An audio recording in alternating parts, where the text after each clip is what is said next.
Europe cannot rely solely on imports of US LNG to offset the pipeline gas supply it will have lost from Russia when it starts rebuilding inventories after the end of this winter, according to BloombergNEF.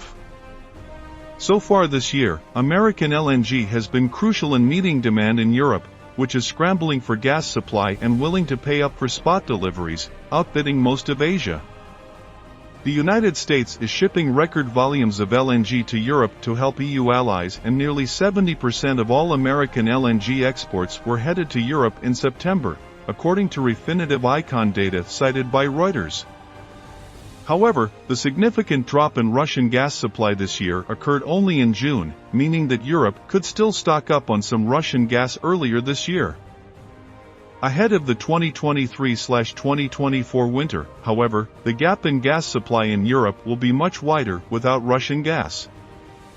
Europe will not be importing much Russian gas, or none at all if Russia cuts off deliveries via the one link left operational via Ukraine and via TurkStream, compared to relatively stable imports from Russia in the first half of this year, before Moscow started gradually cutting volumes via Nord Stream in June until shutting down the pipeline in early September.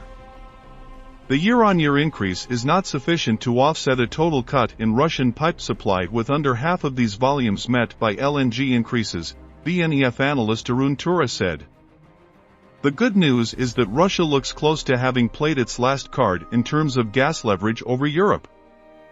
However, Europe's challenges will not disappear with the daffodils next spring, London-based consultancy Timera Energy said in a winter gas market outlook at the beginning of October.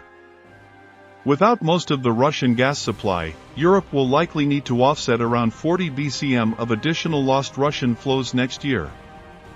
LNG alone cannot meet this volume, considering a lack of new global liquefaction capacity in the short term, including in the US, limited further demand elasticity in Asia, and European regasification capacity constraints. Therefore, European demand will need to fall, Timera Energy said.